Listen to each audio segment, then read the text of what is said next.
다 비어 있네요. 네, 아예 1층인데. 없습니다. 매매가 잘 안 돼요. 근데 상가는 다가는 잘 안 들어온단 말이에요. 공실의 위험성이 굉장히 크다라고 보여지고 그럼 하면 안 되는 건가요? 그냥 안 하는 게 나을 것 같습니다. 상가는 곧 뭐다? 죽음이다. 안녕하세요. MJ경매스쿨 MJ입니다. 안녕하세요, 안수정입니다. 추석이 다가오고 네. 있습니다. 네, 맞습니다. 요즘 낙찰 좀 많이 받으셨어요? 8월 달에 두 개나 받았습니다. 아, 두 개나 받았어요? 네. 와, 축하드립니다. 감사합니다. 자, 오늘은 상가에 대해서 한번 저희가 영상을 찍어 볼 건데요. 아직 수정님 상가는 받으신 게 없죠? 네. 거의 아파트 빌라 쪽으로 싸게 받아서 약간 비싸게 파는 쪽으로 이렇게 많이들 하시는데 상가도 경매에서 굉장히 중요하고 메리트 있는 그런 종목이 아닐 수 없거든요. 그래서 시스템이라는 부분에 대해서 생각을 해볼 필요가 있지 않을까 봅니다. 보통 우리가 1억에 받아서 1억 3천에 팔고 2억에 받아서 2억 5천에 팔고 이렇게 팔아서 돈을 벌어요. 돈을 벌어서 뭐 할 것 같아요? 그러면 조금 더 금액대가 높은 거를 다시 그렇죠. 재입찰할 것 같은데요. 또 낙찰 받고 또 팔면은 입찰을 계속 하거든요. 네, 맞아요. 계속 일을 하는 거예요. 월급을 받고 직장 생활을 하는 것보다는 파이가 되게 큰데 결국은 내가 일을 하지 않으면 이것도 수독이 된다는. 그래서 우리는 시스템이라는 이 단어를 한번 생각을 해봤을 때 그냥 알아서 돌아가는 거죠. 제가 일하지 않아도 맞아요. 자동으로 굴러가는 시스템을 만드는 거. 네. 나는 아무것도 안 하지만 돈이 들어오는 시스템인데 결국은 그 돈이 어디서 남이 일을 해서 들어오겠죠. 그러면은 경매를 통해서 과연 이 시스템이란 거를 얼마나 효율적으로 만들 수 있을까라고 했을 때 네 가지 종목을 한번 빼봤는데요. 첫 번째는 아파트입니다. 이 아파트를 통해서 시스템을 만드는 게 나을까? 매도 차익을 만드는 게 나을까? 시스템이란 걸 만들었을 때 대략 봐도 월세가 한 150? 팔았을 때는 뭐 대략 세후 5천 정도가 남았다고 했을 때 얘를 낙찰받기 위해서 1억 5천 정도 넣어놓고 이자를 약 200 정도를 납부를 하면서 월세를 150 받아봤자 의미가 없겠죠. 같은 시스템이라고 해도 종목에 따라서 효율이 있는 부분이 있고 없는 종목이 있다라고 했을 때 아파트는 시스템을 하기에는 좋지 않은 종목이라고 우리는 해석을 할 수가 있겠습니다. 근데 아파트에 비해서 오피스텔은 그나마 낫죠. 그럼에도 불구하고 오피의 단점은 취등록세가 일단 비싸다. 오. 그리고 안 팔린다 잘. 맞아요. 그게 포인트죠. 네. 매매가 잘 안 돼요. 자, 그 다음 빌린 상가. 상가 같은 경우는 오피스텔보다 또 수익률이 높습니다. 오피스텔보다는 상가가 조금 더 매력적이긴 한데 나오는 물건 수가 오피가 10%라고 하면 상가는 한 1% 정도밖에 되지 않는다. 그리고 마지막은 다가구. 원룸도 참 매력적이거든요. 호수마다 월세가 나오기 때문에 훨씬 더 매력적이긴 한데 대도시 원룸은 되게 잘 팔리거든요. 근데 지방 원룸이 안 팔려요. 이렇게 비교를 했을 때 아무래도 주거용보다는 상업용이 수익률이 더 높다라는 것을 알 수가 있는데요. 주거와 상가의 차이를 한번 간단하게 비교를 했을 때 주거는 필수거든요. 일상생활을 영위해야 되기 때문에 꼭 살아야 되는 건데 상가는 선택입니다. 장사를 해도 안 해도 되고 금리가 높으면 또 안 사도 되고 목적에서 굉장히 중요한 차이가 나요. 상가 같은 경우는 돈을 버는 게 목적인데 근데 주거는 돈을 벌지 않고 그냥 숙식을 하면 된다라는 그 차이가 되게 커요. 그래서 이 수익률의 차이 여기서 나온다라고 생각을 하거든요. 주거 같은 경우는 이제 안전하죠. 나가면 잘 들어오거든요. 근데 상가는 나가면 잘 안 들어온단 말이에요. 공실의 위험성이 굉장히 크다라고 보여지고 그래서 수익률이 주거는 3에서 5%인 반면 상가는 5에서 10% 약 2배 정도가 되지 않나 그렇게 생각을 합니다. 자, 그래서 상가 투자를 뭐 한 가지로 설명을 드리면 위험하다, 실패다 단정을 지을 수가 있는데 그럼 하면 안 되는 건가요? 그냥 안 하는 게 나을 것 같습니다. 저도 뭐 많이 사고 팔아봤는데 정말 어렵더라고요.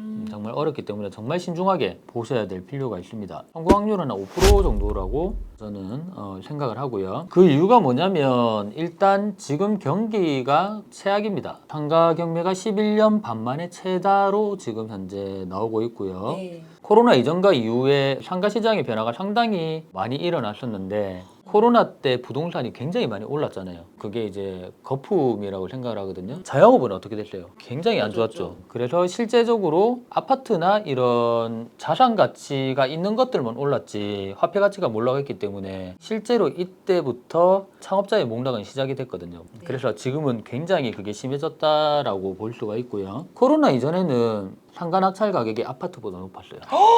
진짜요? 95%. 저도 입찰을 했었거든요. 2017년도에 9월동 여기가 힐스테이트 맞은편에 있는 상가인데 이제는 월세가 250 나오는데 상가를 4억에 받는 것 자체가 저는 잘못됐다. 저는 3억에도 비싸다고 생각을 했거든요. 네. 1단지, 2단지 끼고 상가 개수가 아파트 대비해서는 좀 작았거든요. 그래서 인기가 되게 많았었는데 두 번째 상가를 보면 군산입니다. 나운동이라는 구도심이거든요. 여기도 입찰을 했다가 되게 놀란 게 여기도 96%의 낙찰이 됐단 말이에요. 거의 감정가만큼. 이때 분위기는 먹고 살만 했어요. 그래서 약간 상가 분위기가 나쁘지 않았단 말이에요. 여기도 위치가 초등학교 2개를 물고 아파트가 둘러싸서 여기 상가가 4개인가 3개인가 밖에 없었어요. 코로나 이전에 낙찰을 받고 못 팔고 안 팔고 갖고 있으신 분들은 굉장히 가치가 내려갔다라고 볼 수가 있거든요. 코로나 이후에 상가를 보면 위치 되게 좋아요. 우와. 예전에는 4억 8천에서 3억 8천까지 내려갔으면 4억 7천에 낙찰이 돼야 되는데 지금은 1억 9천, 40%까지 내려가도 아무도 안 쳐다본단 말이에요. 근데 만약에 이걸 기회라고 생각하시는 분이 있을 수 있는데 기회 절대 아닌가요? 기회가 아닙니다. 기회 아닙니까? 절대 아닙니다. 그래서 정말 좋은 상가를 사야 되는데 여기는 상업지에 상가가 되게 많고 PC방을 하다가 문을 닫았어요. 이렇게 경쟁 업종이 많은 상권들의 폐업이 굉장히 많거든요. 예전에는 250, 300 받았는데 제가 조사를 해보니까 100만 원도 안 된다. 이 넓은 평수인데도 그리고 지금은 아예 안 찾는다라는 거죠. 코로나 이전에는 이렇게 됐어요. 비슷한 지역인데요, 그죠? 바로 옆에 건물. 아, 바로 옆에 4억 2천에 됐는데 얘도 PC방 4천에 200 찾아봤어요. 그대로 있는지 나갔어. 이제는 이게 정리가 됐는데 그전에는 정리가 안 된 상태에서 경기가 좋을 때 샀는데 지금 경기가 안 좋으니까 가격이 확 내려갔다라는 거죠. 그러면 이 수익률만 보는 게 아니라 우리나라의 경기의 흐름을 볼 필요가 있다라는 거죠. 이게 정말 쉽지 않다라고 생각을 합니다. 그래서 임대 수익의 안전하다라고 전제하에 주거가 가장 안전하고 그 다음 상가, 그 다음 숙박인데 수익률로 따지면은 숙박이 가장 좋겠죠. 리스크로 치면은 숙박이 가장 위험하다. 그 다음이 상가고 그 다음이 주거라고 생각을 하거든요. 또 이 상가 절대 분양 받으시면 안 됩니다. 사면 안 된다는 거죠. 30% 40%까지 내려간 상가도 입찰을 안 하는데 제값 주고 산다는 건 말이 안 된다는 거거든요. 근데 많이 사세요. 지금 경매로 나온 상가를 보면 6억에서 1억까지 떨어졌는데 이거를 등기를 한번 떼보니까 8억에 사셨어요. 8억에 샀는데 월세 100만 원 받아요. 분양하는 애들이 사기친 거죠. 은퇴하시고 상가 사셔가지고 월세 받으시려는 준비가 안 되신 분들이 이제 이런 거에 많이 또 당하시거든요. 이런 상가도 5억 8천, 9천까지 내려갔어요. 이분도 5억 7천에 분양을 받아서 지금 이제 9천까지 내려갔다. 상가는 곧 뭐다? 죽음이다.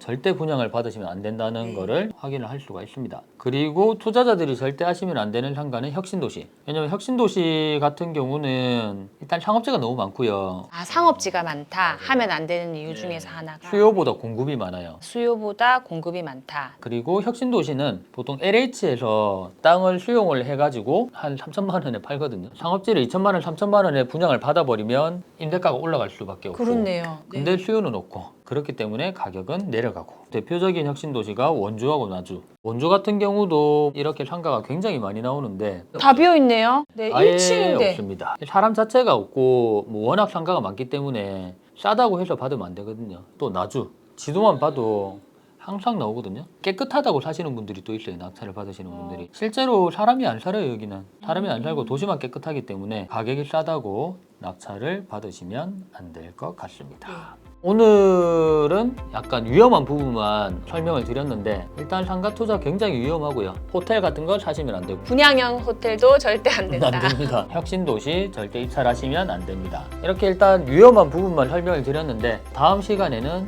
조금 더 돈을 벌을 수 있는 상가, 돈을 벌 수 있나요? 수익률 10% 이상 만들 수 있는 상가에 대해서 한번 얘기를 해보도록 하겠습니다. 오늘 일단 여기까지 하겠습니다.